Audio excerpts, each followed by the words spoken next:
भारत जैसे विविधताओं से भरा हुआ देश और उस देश का एक राज्य बिहार, जो कई मामलों में अपना नाम इस देश में बरकरार रखता है, भले ही वो नाम अच्छा बुरा, उचित अनुचित कैसा भी हो। हाल में शिक्षा विभाग बिहार द्वारा जारी किया गया छुट्टियों का नया लिस्ट, जिनमें हिंदुओं को उसके त्योहारों के दिन मिलने वाले सरकारी छुट्टियों में से कई छुट्टियों को घटा दिया गया तो कई छुट्टियों को हटा दिया गया।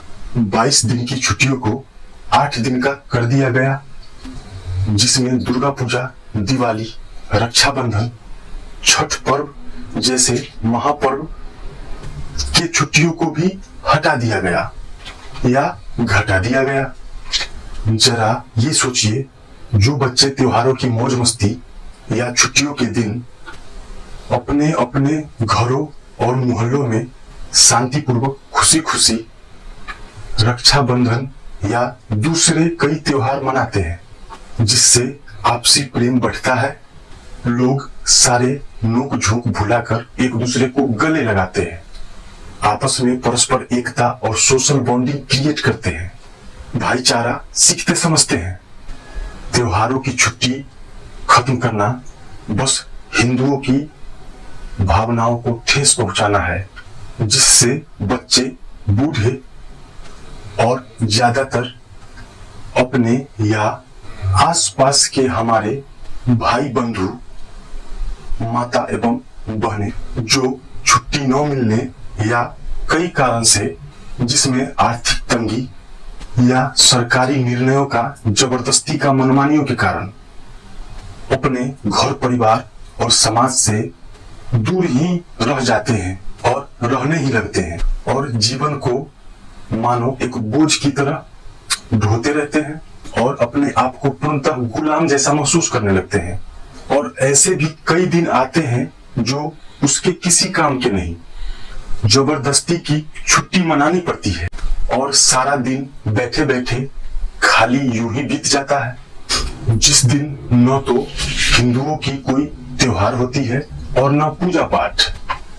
ऐसा भी होता है जब बच्चे त्योहार मनाते मनाते थक जाते हैं और सो जाते हैं, और जब उन्हें सुबह नींद खुलती है तो तकलीफ होती है कि अब ये खुशहाली वाला पल फिर से 1 साल बाद आएगा, और वो 1 साल उन बच्चों के लिए काफी लंबा लगने लगता है।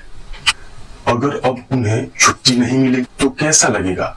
छठ पर्व के खरना और शाम वाले पूजा के दिन माता, जो कि स्कूल में टीचर है, जो कि हिंदू रीति रिवाज से जीवन जीती है, भारतीय नारी होने के हर एक जिम्मेदारियों को वो कभी टीचर बनकर, तो कभी घर की मुखिया बनकर, तो कभी कई बच्चों की माँ का कर्तव्य निभाती है और इस देश को बेहतर भविष्य देती है। माँ को दुखी, निराश और जीवन से परेशान देखकर बच्चों के दिमाग पर और व्यवहार पर काफी गहरा असर पड़ता है या पूर्णतः नेगेटिव ही असर पड़ता है। अब सोचिए कि वो माता जो शिक्षिका के पद पर है और छठ पर्व किए हुए है, और उस शिक्षिका का लड़का या लड़की जो कि उसी स्कूल में पढ़ता है, मतलब माँ पढ़ा रही हो, बेटा पढ़ रहा हो और बाहर पूजा हो रहा हो। फिर माइक के सामने कुछ लोग आएंगे और मुस्कुराएंगे और बोलेंगे कि मैंने बच्चों का भविष्य और भारतीय सभ्यता को बचा लिया। फिर कुछ ज्यादा लोग उनके आगे ताली बजाएंगे।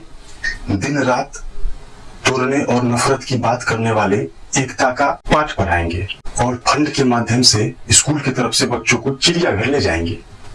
भला उसे ये देखना क्यों पसंद होगा? अगर पसंद होगा भी तो क्या वो ये नहीं देखता होगा कि जिस जानवर को हमें स्कूलों में जंगल का राजा और न जाने क्या क्या खूबसूरत दलीलें देकर और लिखकर हमें समझाया जाता है, फिर इन बेजुबान जानवरों को पैसों के लिए, तमाशों के लिए चिड़ियाघर और सर्कसों में डाल दिया जाता है।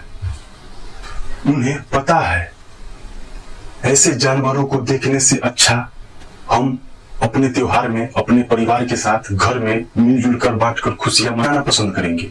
कई बार टीचर और किसी नेता के मरने के दिन मौन रखा जाता है, फिर बाद में बिना कारण छुट्टी दे दी जाती है। जिस छुट्टी के दिन को यूज करने के लिए उन बच्चों के पास कोई प्लान नहीं होता, वो दिन यूं ही बीत जाता है। जबकि त्योहार के दिन का इंतजार बच्चे या बूढ़े 1 साल से कर रहे होते हैं। पढ़ाई को बोझ बना देना और नौकर बनने का सौभाग्य मिलने की चाह में दर दर भटकना, फिर एक दिन आयु सीमा समाप्त हो जाना या कई नियमों के कारण नौकरी न मिल पाना और उसके बाद डिग्री का कोई काम या फायदा नजर नहीं आना। बिहार सरकार हो या भारत सरकार, केंद्र सरकार, सबको भारतीय सभ्यता और कल्चर को संजोना, बचाना ही मुख्य कर्तव्य और जिम्मेदारी होनी चाहिए। मैं निशांत कुमार और आप दिव्य दृष्टि देख रहे हैं।